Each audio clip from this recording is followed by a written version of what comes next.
For the audience just joining us now for the recording, we are going to go ahead and start doing our campaign testing, full-on campaign. So we're going to try to run all the way through it as you would during like a full run-through of it. Brand new person trying to learn how to fly the F-18. I am trying to get this. Posted on the DCS web store. I've sent the information to 2 people that I was referred to that are supposed to be able to help me. They have not read my message yet, so I don't know. I don't know how long it's going to take. They're probably inundated by people bothering them with things, and you know, it may be a month or more before they finally even see my message, much less respond and tell me, no, we don't think what you're offering is good enough. But once I get an answer to that question, for those of you who have been leaving comments asking about it, I hope we didn't just have a freeze happen on here. Okay, there we go. For those of you who have been asking about being able to purchase the campaign, if the answer comes back from the developers that they will not put it up on the store because they just don't think it's good enough or whatever, I will figure out a way of offering it online either via my Patreon, or I'll figure out something. I'll figure out something that makes it available so that you guys can make a transaction, get a copy of it, and we can move on. But for now, I'm still waiting on an answer because I would much rather put it up on the store and have a legitimate like purchase thing happening rather than just sending my file out. That's usually not a good way to go. Now, for those of you who have not seen this series before, and I'm going to start a new playlist for this. We're going to do a playlist of just the actual full campaign working as intended, hopefully. So for those of you who haven't seen this before, I decided I wanted to make a DCS F-18 Hornet Flight School training campaign to kind of teach you everything, all of the basic stuff that you need to know about flying the Hornet, because I need it. I needed something that was a little bit more involved than just dropping me into a little lesson to teach me how to do something specific.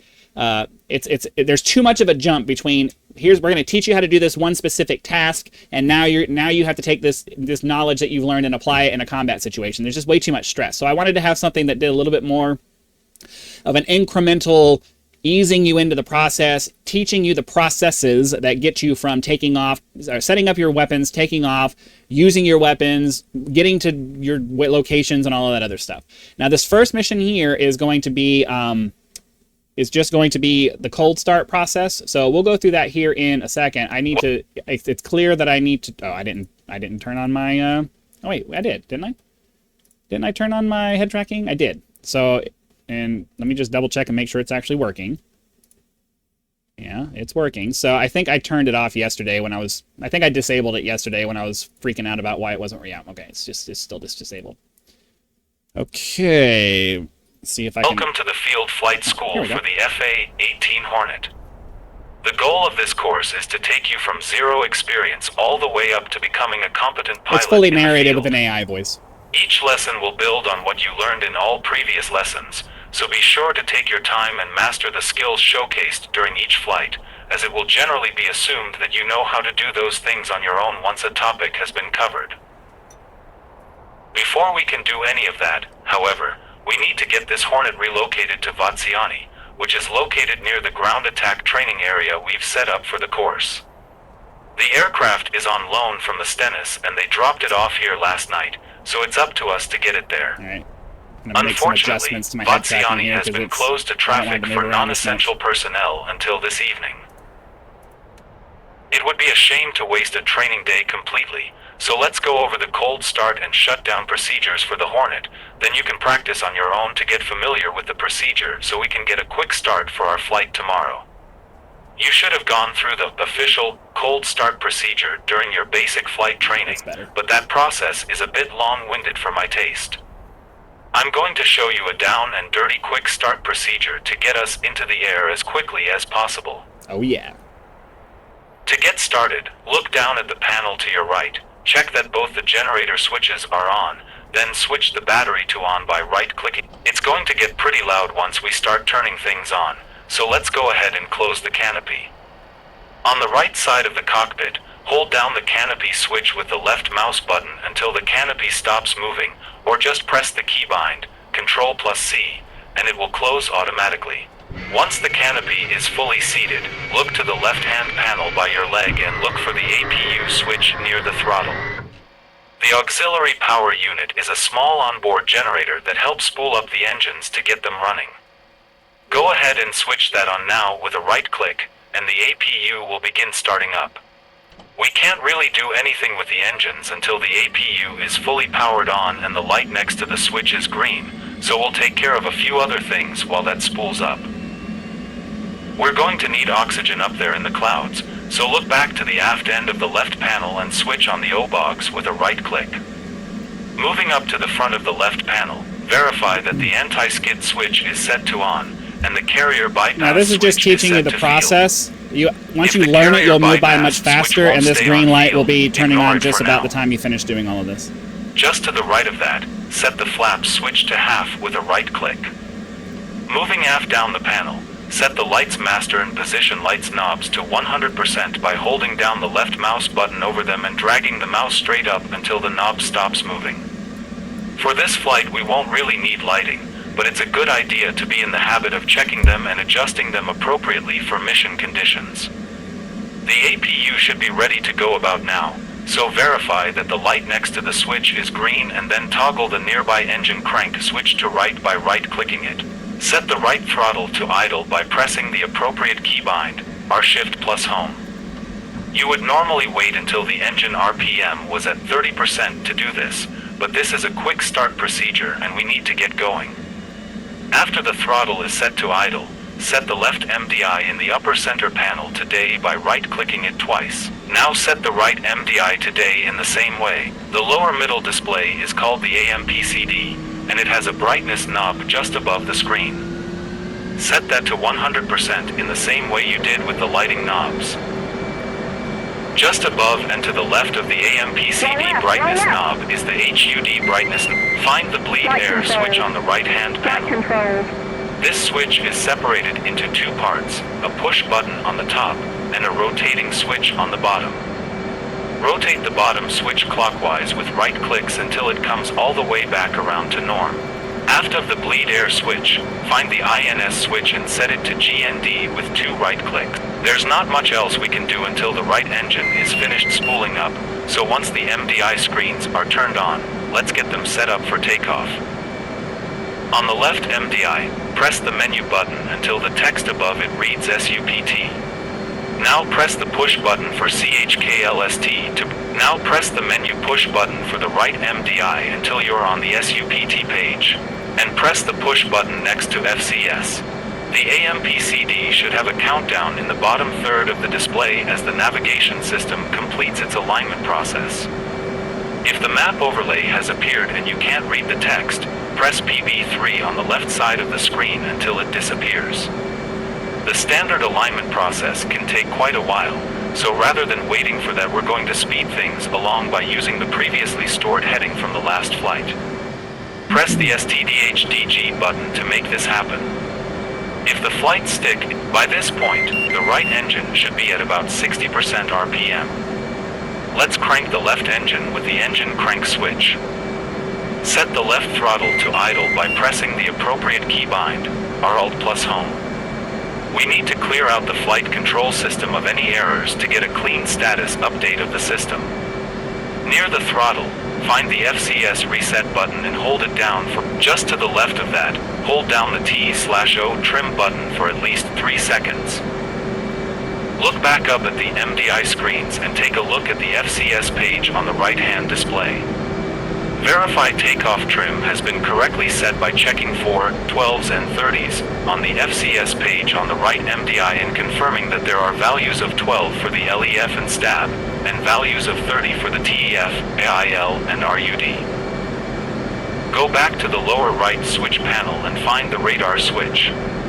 The radar won't actually start sending out radiation until we're in the air, so there's no danger to anyone on the ground by turning it on now.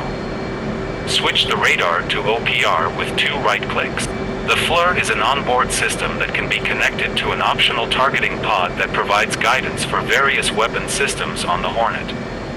It takes a while to warm up, so let's get in the habit of turning the system on during startup so we don't end up with it being unavailable at some critical moment. The switch is located just forward of the radar switch, so go ahead and toggle it to on with 2 right clicks.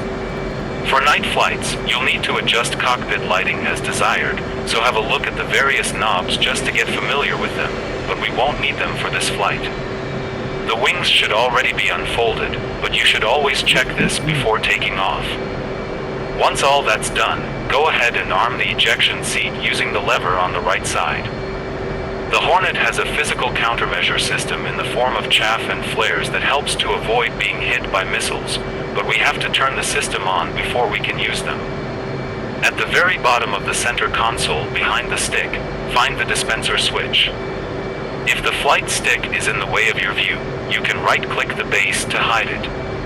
Go ahead and turn the dispenser to on with a single right-click.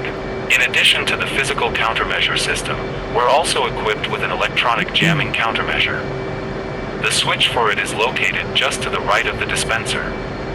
Set the ECM switch to receive with 3 right-clicks. Perhaps the most important system is the radar warning receiver, which provides information on other aircraft, and more importantly missiles, which may be targeting us with their radar. There is a small row of difficult-to-see buttons just below the AMPCD display that controls the RWR functions. Find the one labeled ALR 67 power and press it. Adjust some settings in my eye tracking or my head tracking thing here because I feel like it's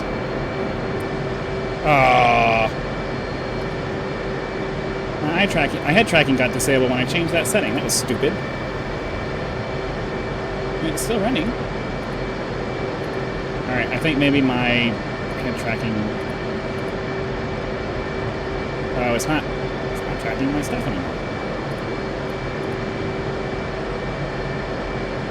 The I-beam tracker is tracking it. I'm not sure...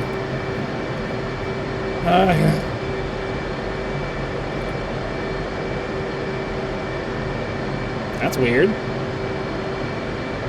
It's changing on my... It's showing changes in the data, but it's not showing any changes in my head.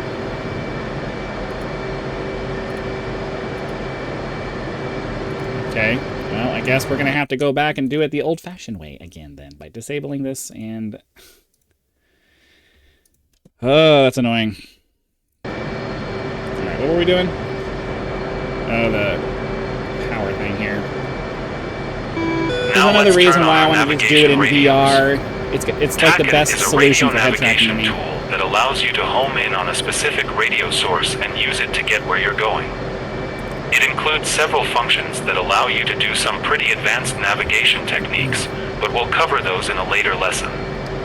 Still, it's a good habit to go ahead and enter the destination TACAN frequency prior to takeoff, if your destination has one, so you don't have to do it later while in the air.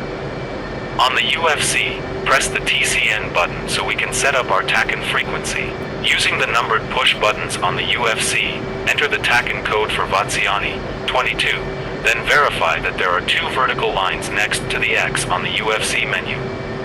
Keep this step in mind because each frequency can be used in both an X or Y mode, so this setting makes a big difference. Once the UFC reads 22X, go ahead and press the ENT key. Although we've entered the information, the TACAN won't be active until we turn it on. Hold down the on OFF button on the UFC until the display reads on. The Instrument Landing System, or ILS, is a radio tool that allows us to get precise landing information so we can approach the carrier in less than ideal conditions. The system only works with aircraft carriers, however, so we won't be able to practice with it until we relocate to the Stennis. Still, let's start forming good habits now by setting up the frequency for it. Since Vatsiani has no ILS frequency, we'll just use the frequency for the Stennis. Go ahead and press the ILS button. Enter 11 using the number keys on the UFC, then press the ENT button. As with the TACAN, hold down the on OFF button on the UFC until the word on appears in the display. The Hornet contains software that helps you classify targets as friendly or hostile, known as the IFF. It's another system we have to turn on, so press the IFF button to select it. Hold down the on OFF button on the UFC until XP appears in the display to activate the IFF. Next up is the data link, which is an onboard communication system that relays radar information from other sources to give you better situational awareness. press the D/L button. And hold down the on OFF button until you see the magic So word. yeah, the thing I'm going to have to update with this is that there's 2 parts to the data link system, and for the longest time I couldn't figure out why I couldn't get the data link to work. So I'm definitely going to have to update this and make sure that it's clear that you need to do both of them. So you turn this on, You would and then there's normally another set one, up your radio and you have to turn frequencies that at on this too. point, Because but a that lot is of times covered you in need the this next one lesson, on to get any so kind we'll of data skip link from that the for now. AWACS. Just remember to do it when you're on your own. Verify that the NWS appears on the HUD, indicating that your nose wheel steering is on. If it isn't, use the appropriate keybind to activate it. Now we wait for the quality indicator on the AMPCD to read 0.5 with a big OK next to it. Oh, that's right there. If the map overlay has appeared and you can't read the text anymore, simply press PB3 on the left side of the screen until it disappears. The IFA setting for the INS will use GPS rather than onboard systems as the primary means of navigation, which is far more accurate. Once the quality is OK, turn the INS switch from GND to IFA with 2 right clicks. Verify that the APU has turned off, then release the parking brake by left-clicking on it. And that's it. Alright. Though for this initial run-through of the startup procedure, we still took quite a bit of time. And for the rest of as this, you I'm not going to wait memorize for the process narrations to and get it finish. This down. is already taking Turn long all enough. the lights off by holding down the left mouse button on each one and dragging them down, and turn the OBOGs off by left-clicking it. Left-click the INS switch and left-click turn the radios off by holding down the left mouse button on each one and pulling it down until the display below it turns off. Turn off the TACAN by pressing. Open up the canopy by either holding down the right. Disengage the nose wheel steering, NWS. Turn off the left engine by using the appropriate keybind, RALT+N. Then turn off all displays by reversing the procedures we used to turn them on. Turned out the wrong engine. Oops, I did the right one. Turn off the right engine by using the appropriate keybind, R-Shift+N. Now turn off the battery to complete the shutdown by left-clicking on it once. And that completes the shutdown procedure. Alright, so yeah, all of that works. We're done for now, but you're free to spend... So we should have finished it. Well, let's go ahead and quit the mission real quick. We'll end the mission. Cool. We'll go ahead and just run through the cold start practice real quick. It only takes like a minute, or it only takes a couple of minutes to do, especially because we have the time acceleration available to us. So let's just go ahead. We'll hop in there real quick. We'll run through the process. So we can just do like a quick. So we actually do a quick start. All right. So for the first block of all of this stuff, you get the highlights here. At least for a while, you get the highlights there. Unfortunately, my head tracking is not working, so not much I can do with that. But it's fine. Let's see. I usually do both throttles and just go ahead and get it to do that. All right. Get these started. Get that started. That up, on, up like that. Up, up, up. Let's see. Now we're just waiting for the displays to show up. Then we'll pop through all of this real quick.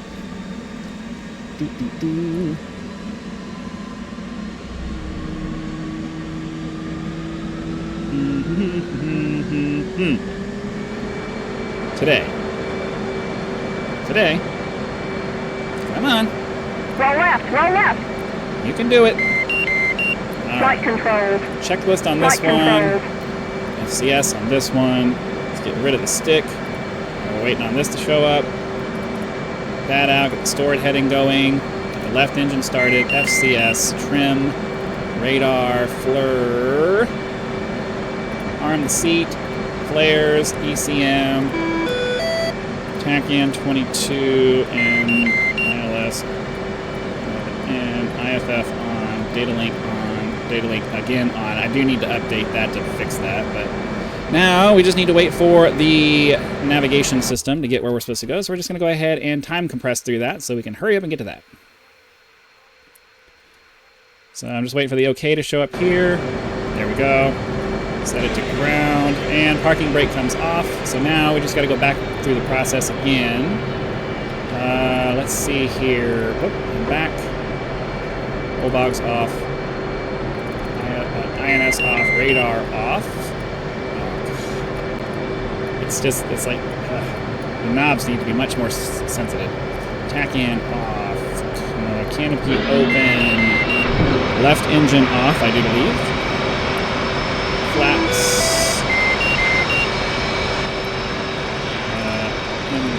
Displays off. Sorry, I'm trying to just hurry up and get through this because this already takes long enough as it is.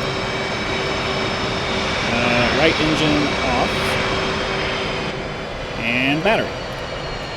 Alright, shutdown's complete. So now we should be able to quit and end the mission, and it will advance to... Alright.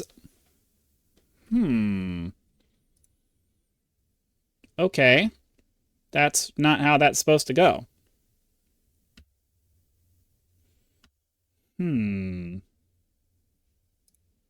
Okay.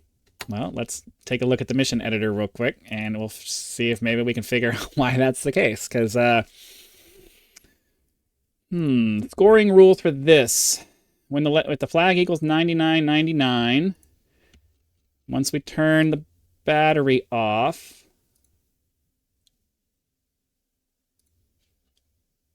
$49 equals true once we turn the battery off. If it's that and the battery is off, it should give us... Yeah, we got the message. Flag value...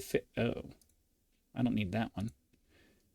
Remove the highlight and set flag value 99.99 to equal to 1. And then our scoring condition to get the 100th score is flag... Okay. Well, I'm going to have to do some troubleshooting there because according to the way all of this is set up, that should have worked. I can't think of any reason why it didn't work. That makes no sense. But that'll be it for this particular run-through. We've done the cold start process. So as I said at the beginning of the episode, we are going to go ahead and go through the entire campaign mission by mission because I'm still waiting on the developers to let me know if to even start the discussion of possibly putting it up on the web store. So that's still a pipe dream until I actually hear something from them. So we'll just go through and do the missions one by one. If I don't hear anything for a while, I'll figure out posting the campaign up for sale somewhere. But yeah, that's what we're going to do for now. So thanks for watching. Be sure to click the like button, subscribe to help us reach 10,000 subscribers. Join as a member for early access to videos, among other perks, or you can just leave YouTube's version of a tip with the thanks button. For the live streamers, we're going to continue on to the Call of the Wild here next after a short little break. But for the rest of you, be sure to come back for the next video. Check out the more than I think we're up to almost 1,800 videos at this point. Plenty of stuff for you guys to watch. So thanks for watching. See you next time.